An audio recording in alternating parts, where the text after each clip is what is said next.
Perkenalkan, nama saya Vina Natasha. Saya merupakan mahasiswi Universitas Tikubang Semarang S1 Akuntansi. Di sini saya akan mempresentasikan mengenai peran auditor internal dalam pencegahan dan pendeteksian kecurangan. Presentasi ini dibuat untuk memenuhi penilaian ujian tengah semester mata kuliah audit investigatif. Materi pembahasan presentasi ini, yang pertama, fenomena yang berkaitan dengan kecurangan. Kedua, teori kecurangan, dalam hal ini Diamond Theory. Ketiga, komponen pengendalian internal. Keempat, peran internal auditor dalam mencegah dan mendeteksi kecurangan. Kelima, kompetensi internal auditor. Pembahasan pertama, fenomena yang berkaitan dengan kecurangan. Salah satu fenomena kecurangan yang terjadi di Indonesia yaitu kasus audit PT Garuda Indonesia. Kronologi polemik laporan keuangan PT Garuda Indonesia. Tanggal 2 April 2019 menjadi awal terjadinya kisruh laporan keuangan Garuda Indonesia. Semua berawal dari hasil laporan keuangan Garuda Indonesia untuk tahun buku 2018. Dalam laporan keuangan tersebut, Garuda Indonesia Group membukukan laba bersih sebesar 809,85 ribu US dollar. Angka ini melonjak tajam dibandingkan tahun 2017 yang menderita rugi sebesar 216,5 juta US dollar.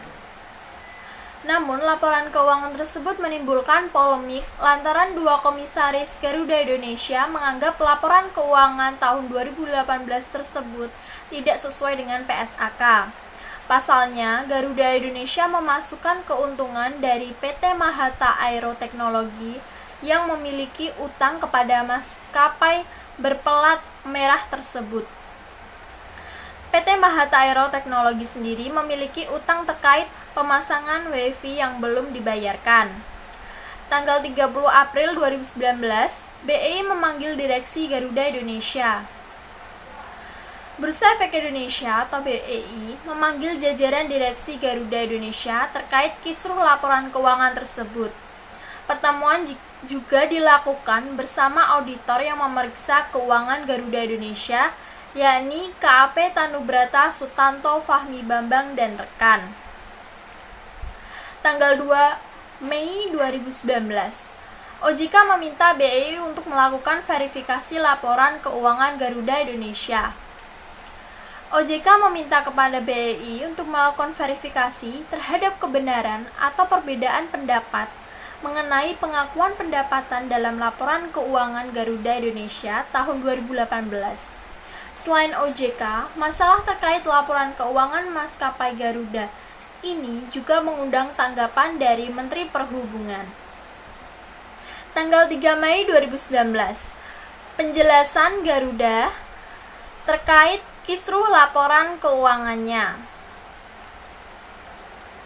Garuda Indonesia akhirnya mengeluarkan pernyataan resmi setelah laporan keuangannya ditolak oleh dua komisarisnya.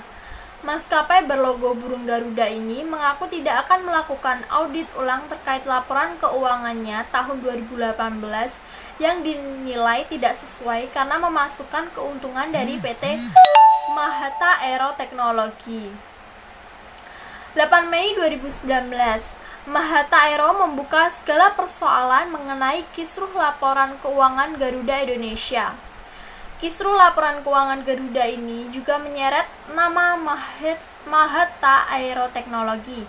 Pasalnya, Mahata sebuah perusahaan yang baru didirikan pada tanggal 3 November 2017 dengan modal tidak lebih dari 10 miliar dinilai berani menandatangani kerjasama dengan Garuda Indonesia.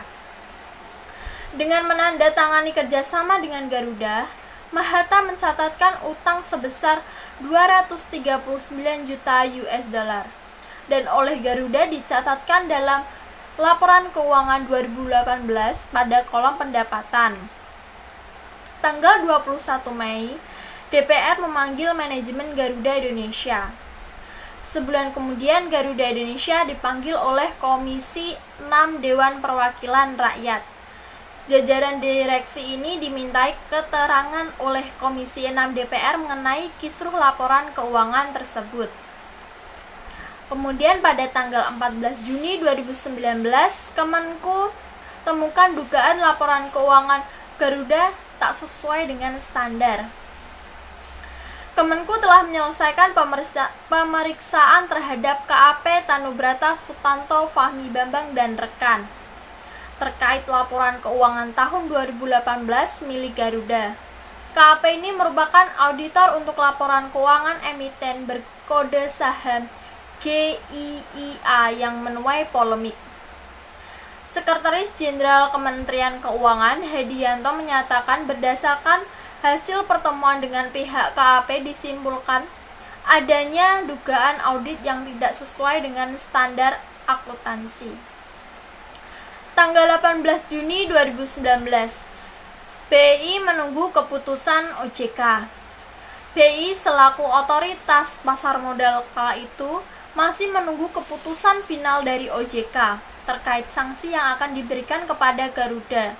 Manajemen bursa saat itu telah berkoordinasi intens dengan OJK, namun BI belum membeberkan lebih lanjut langkah ke depan dari manajemen bursa.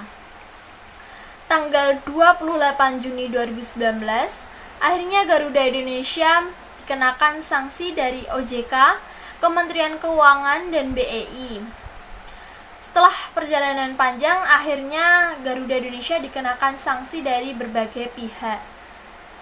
Nah, itu semua menjadi pembelajaran bahwa segala tindakan kecurangan pasti akan mendapatkan sanksinya. Pelanggaran yang dilakukan Garuda Indonesia. Pertama, Pasal 69 Undang-Undang Nomor 8 Tahun 1995 tentang pasar modal. Kedua, Peraturan Bapepam dan LK Nomor 8 G7 tentang penyajian dan pengungkapan laporan keuangan emiten dan perusahaan publik. Ketiga, interpretasi ISAK 8 tentang penentuan apakah suatu perjanjian mengandung sewa. 4. Pernyataan PSAK 30 tentang sewa. Sanksi untuk PT Garuda Indonesia.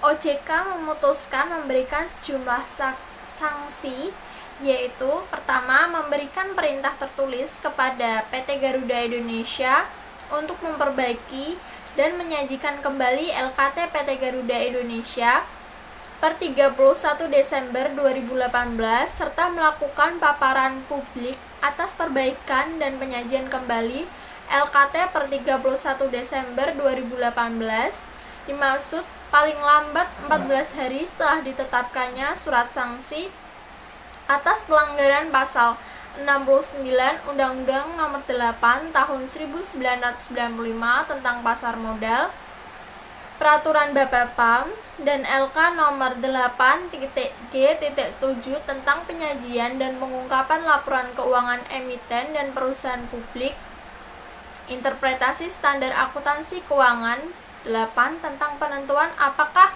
suatu perjanjian mengandung sewa, dan pernyataan standar akuntansi keuangan 30 tentang sewa. Kedua, selain itu juga perintah tertulis kepada KAP Tanubrata Sutanto Fahmi Bambang dan rekan untuk melakukan perbaikan kebijakan dan prosedur pengendalian mutu atas pelanggaran peraturan OJK nomor 13/POJK.03/2017 Jo.SPAP standar pengendalian mutu paling lambat 3 bulan setelah ditetapkannya surat perintah dari OJK. Yang ketiga, OJK mengenakan sanksi administratif berupa denda sebesar 100 juta kepada PT Garuda Indonesia atas pelanggaran peraturan OJK nomor 29/POJK.04/2016 tentang laporan tahunan emiten dan perusahaan publik. Keempat, Sanksi denda kepada masing-masing anggota direksi PT Garuda Indonesia sebesar 100 juta atas pelanggaran peraturan Bapepam nomor 8.G.11 tentang tanggung jawab direksi atas laporan keuangan.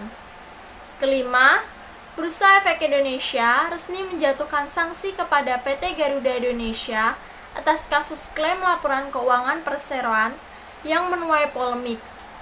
Beberapa sanksi yang dijatuhkan antara lain denda senilai 250 juta dan restatement atau perbaikan laporan keuangan perusahaan dengan paling lambat tanggal 26 Juli 2019. Pembahasan 2, teori kecurangan, dalam hal ini Diamond Theory.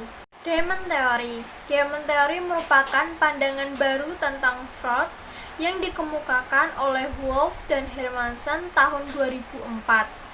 Teori tersebut merupakan suatu bentuk penyempurna dari Triangle Fraud Theory yang dikemukakan oleh Creasy tahun 1950, di mana Von Diamond menambahkan satu elemen kualitatif yang diyakini memiliki pengaruh signifikan terhadap fraud, yakni capability, bahwa untuk meningkatkan pencegahan dan pendeteksian kecurangan perlu mempertimbangkan elemen keempat tersebut.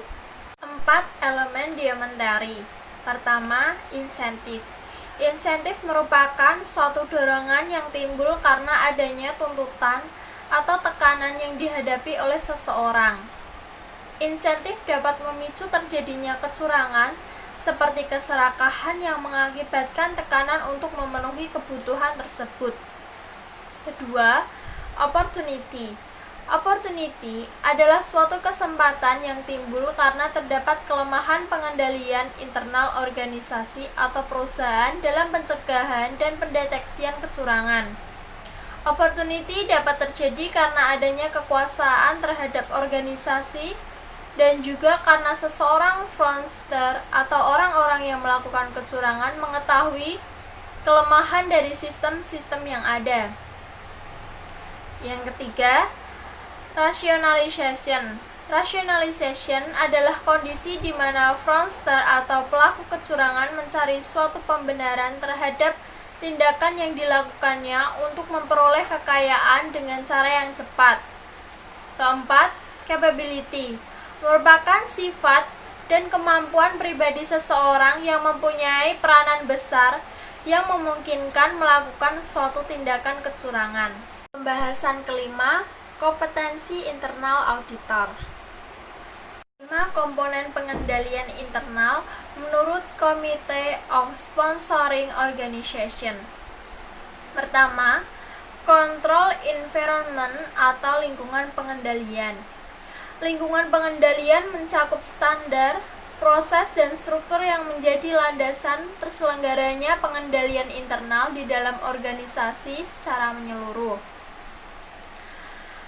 Faktor-faktor lingkungan pengendalian termasuk yang pertama, integritas, nilai etika dan kemampuan orang-orang dalam entitas. Kedua, filosofi manajemen dan gaya operasi. 3. Cara manajemen untuk menentukan wewenang dan tanggung jawab mengorganisasikan dan mengembangkan orang-orangnya. Keempat, kebijakan dan praktek sumber daya manusia. Kelima, perhatian dan arahan yang diberikan Dewan Direksi. Kedua, risk assessment atau penilaian risiko. Penilaian risiko adalah proses dinamis dan berulang atau iteratif untuk mengenali atau mengidentifikasi dan menilai atau analisis risiko terkait pencapaian tujuan. 3. Kontrol activities atau aktivitas pengendalian. Aktivitas-aktivitas pengendalian mencakup tindakan-tindakan yang ditetapkan melalui satu set kebijakan dan prosedur untuk membantu memastikan dilaksanakannya arahan manajemen dalam rangka meminimalkan risiko atas pencapaian tujuan. Kontrol activities termasuk berbagai kegiatan yang berbeda-beda, seperti penyetujuan, otorisasi, verifikasi, rekonsiliasi, review terhadap performa operasi, keamanan terhadap aset, dan pemisahan tugas. Keempat, information and communication atau informasi dan komunikasi. Entitas memerlukan informasi demi terselenggaranya fungsi pengendalian internal dalam mendukung pencapaian tujuan. Informasi yang bersangkutan harus diidentifikasi, tergambar, dan terkomunikasi dalam sebuah form dan tim frame yang memungkinkan orang-orang menjalankan tanggung jawabnya. 5. Kegiatan pemantauan atau monitoring activities. Pemantauan mencakup evaluasi berkelanjutan, evaluasi terpisah atau kombinasi dari keduanya yang dimaksudkan untuk memastikan tiap-tiap komponen pengendalian internal berfungsi sebagaimana mestinya. Setiap pengendalian internal perlu diawasi sebuah proses untuk menentukan kualitas performa sistem dari waktu ke waktu. Proses ini terselesaikan melalui kegiatan pengawasan yang berkesinambungan, evaluasi yang terpisah atau kombinasi dari keduanya. Bahasan keempat, peran internal auditor dalam mencegah dan mendeteksi kecurangan. Peran internal auditor dalam mencegah kecurangan.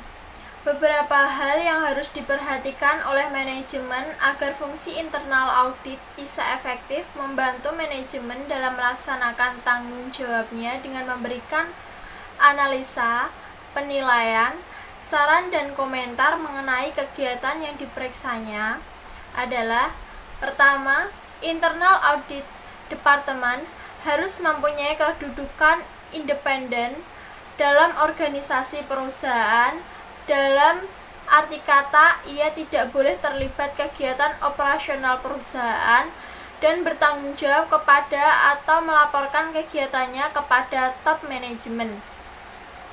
Kedua, internal audit departemen harus mempunyai uraian tugas secara tertulis, sehingga setiap auditor mengetahui dengan jelas apa yang menjadi tugas, wewenang, dan tanggung jawabnya.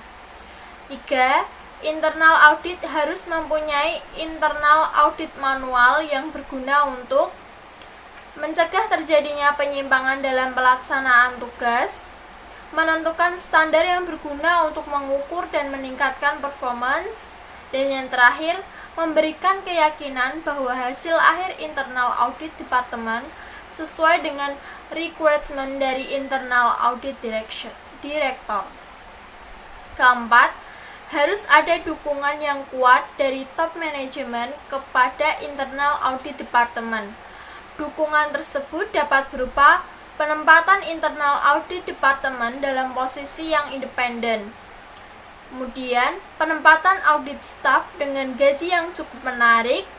Dan yang terakhir, penyediaan waktu yang cukup dari top manajemen untuk membaca, mendengarkan, dan mempelajari laporan-laporan internal audit departemen dan respon yang cepat dan tegas terhadap saran-saran perbaikan yang diajukan oleh internal auditor. Kelima, internal audit departemen harus memiliki sumber daya yang profesional, capable, bisa bersikap objektif, dan mempunyai integritas serta loyalitas yang tinggi. 6. Internal auditor harus bisa bekerja sama dengan akuntan publik. Jika internal auditor sudah bisa bekerja secara efisien dan efektif dan bisa bekerja sama dengan akuntan publik, maka audit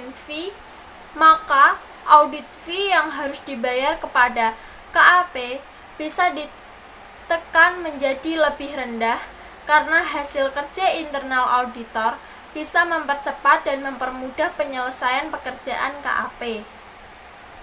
Peran internal auditor dalam mendeteksi kecurangan. Berikut ini gambaran secara garis besar pendeteksian kecurangan berdasarkan penggolongan kecurangan oleh ACFE.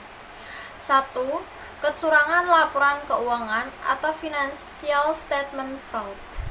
Kecurangan dalam penyajian laporan keuangan umumnya dapat dideteksi melalui analisis laporan keuangan sebagai berikut.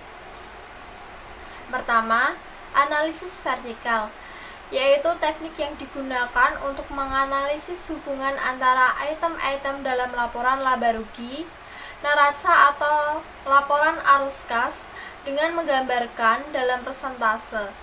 Sebagai contoh, adanya kenaikan persentase hutang niaga dengan total hutang dari rata-rata 28% menjadi 52%. Di lain pihak, adanya penurunan persentase biaya penjualan dengan total penjualan dari 20% menjadi 17%. Mungkin dapat menjadi satu dasar adanya pemeriksaan kecurangan. Kedua, analisis horizontal, yaitu teknik untuk menganalisis persentase-persentase perubahan item laporan keuangan selama beberapa periode laporan. Sebagai contoh, adanya kenaikan penjualan sebesar 80%, sedangkan harga pokok mengalami kenaikan 140%. Dengan asumsi tidak ada perubahan lainnya dalam unsur-unsur penjualan dan pembelian, maka hal ini dapat menimbulkan sangkaan adanya pembelian fiktif, penggelapan, dan transaksi ilegal lainnya. Ketiga, analisis rasio, yaitu alat untuk mengukur hubungan antara nilai-nilai item dalam laporan keuangan. Sebagai contoh, adanya current ratio, adanya penggelapan uang atau pencurian kas dapat menyebabkan turunnya perhitungan rasio tersebut. 2. Asset misappropriation atau penyalahgunaan aset. Teknik untuk mendeteksi kecurangan-kecurangan kategori ini sangat banyak variasinya. Namun pemahaman yang tepat atas pengendalian intern yang baik dalam pos-pos tersebut akan sangat membantu dalam melaksanakan pendeteksian kecurangan. Metode yang digunakan dalam mendeteksi penyalahgunaan aset yaitu yang pertama, analytical review. Suatu review atas berbagai akun yang mungkin menunjukkan ketidakbiasaan atau kegiatan-kegiatan yang tidak diharapkan. Yang kedua, yaitu statistical sampling. Sebagaimana persediaan, dokumen dasar pembelian dapat diuji secara sampling untuk menentukan ketidakbiasaan. Metode deteksi ini akan efektif jika ada kecurigaan terhadap satu atributnya, misalnya pemasok fiktif dan lain sebagainya. Kemudian, vendor or outsider complaints. Komplain atau keluhan dari konsumen, pemasok atau pihak lain merupakan alat deteksi yang baik yang dapat mengarahkan auditor untuk melakukan pemeriksaan lebih lanjut. Selanjutnya, observasi ke lokasi biasanya dapat mengungkapkan ada tidaknya pengendalian internal di lokasi-lokasi tersebut. Observasi terhadap bagaimana transaksi akuntansi dilaksanakan kadangkala akan memberi peringatan pada CFE akan adanya daerah-daerah yang mempunyai potensi bermasalah. Dan yang ketiga, di sini adalah korupsi. Sebagian besar kecurangan ini dapat dideteksi melalui keluhan dari rekap kerja yang jujur, laporan dari rekan atau pemasok yang tidak puas dan menyampaikan komplain ke perusahaan. Atas sangkaan terjadinya kecurangan ini, kemudian dilakukan analisis terhadap tersangka atau transaksinya. Pembahasan kelima, kompetensi internal auditor. Dalam menunjang kinerjanya, auditor harus memiliki kompetensi yang memadai untuk melaksanakan pekerjaannya. Sebagai sebuah hubungan, cara-cara setiap individu memanfaatkan pengetahuan, keahlian, dan perilakunya dalam bekerja. Kompetensi diwujudkan dalam kinerja. Jadi, kompetensi dapat dihubungkan ke hal-hal yang berkaitan dengan jenis tugas kontekstual tertentu, yakni berkenaan dengan apa yang harus dikerjakan dan sebagus apa pekerjaan yang dilakukan. Terdapat beberapa ahli yang mendefinisikan kompetensi auditor. Di antaranya adalah Mulyadi, yang menjelaskan bahwa kompetensi diperoleh melalui pendidikan dan pengalaman. Setiap anggota harus melakukan upaya untuk mencapai tingkatan kompetensi yang akan meyakinkan bahwa kualitas jasa yang diberikan memenuhi tingkatan profesionalisme tinggi seperti disyaratkan oleh prinsip etika. Menurut Siti Kurnia Rahayu dan Eli Suhayati menjelaskan kompetensi adalah auditor harus mempunyai kemampuan, ahli dan berpengalaman dalam memahami kriteria dan dalam menentukan jumlah bahan baku yang dibutuhkan untuk dapat mendukung kesimpulan yang akan diambil. Sedangkan menurut Ernst et al. Yang dialih bahasakan oleh Herman Wibowo menyatakan bahwa kompetensi sebagai keharusan bagi auditor untuk memiliki pendidikan formal di bidang auditing dan akuntansi, pengalaman praktik yang memadai bagi pekerjaan yang sedang dilakukan, serta mengikuti pendidikan profesional berkelanjutan. Internal auditor. Spencer dan Spencer dalam Palan tahun 2007 mengemukakan bahwa kompetensi menunjukkan karakteristik yang mendasari perilaku yang menggambarkan motif, karakteristik pribadi, konsep diri, nilai-nilai, pengetahuan atau keahlian yang dibawa seseorang yang berkinerja unggul di tempat kerja. Ada 5 karakteristik yang membentuk kompetensi, yakni pertama, pengetahuan. Faktor pengetahuan meliputi masalah teknis, administratif, proses kemanusiaan, dan sistem. 2. Keterampilan. Merujuk pada kemampuan seseorang untuk melakukan suatu kegiatan. 3. Konsep diri dan nilai-nilai.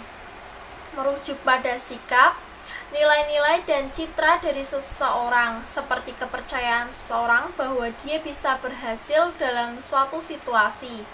4. Karakteristik pribadi. Merujuk pada karakteristik fisik dan konsistensi tanggapan terhadap situasi atau informasi, seperti pengendalian diri dan kemampuan untuk tetap tenang di bawah tekanan. 5. Motif. Merupakan emosi, hasrat, kebutuhan psikologis, atau dorongan-dorongan lain yang memicu tindakan. Komponen kompetensi auditor internal yang tidak terpisahkan menurut Mulyadi adalah 1. Pendidikan, yang kedua adalah pengalaman. Kompetensi diperoleh melalui pendidikan dan pengalaman. Anggota seyogyanya tidak menggambarkan dirinya memiliki keahlian atau pengalaman yang tidak mereka punyai. Dalam semua penugasan dan dalam semua tanggung jawabnya, setiap anggota harus melakukan upaya untuk mencapai tingkatan kompetensi yang akan meyakinkan bahwa kualitas jasa yang diberikan memenuhi tingkat profesionalisme tinggi seperti disyaratkan oleh prinsip etika. Menurut Mulyadi, ia mengemukakan bahwa pemerintah mensyaratkan pengalaman kerja sekurang-kurangnya 3 tahun sebagai akuntan dengan reputasi baik di bidang audit bagi akuntan yang ingin memperoleh izin praktik dalam profesi akuntan publik. Berikut ini merupakan referensi yang saya gunakan sebagai bahan untuk membuat presentasi ini. Terima kasih telah menyaksikan dan mendengarkan video presentasi dari saya. Semoga bermanfaat dan mohon maaf jika ada kesalahan kata dan pengucapan dari saya.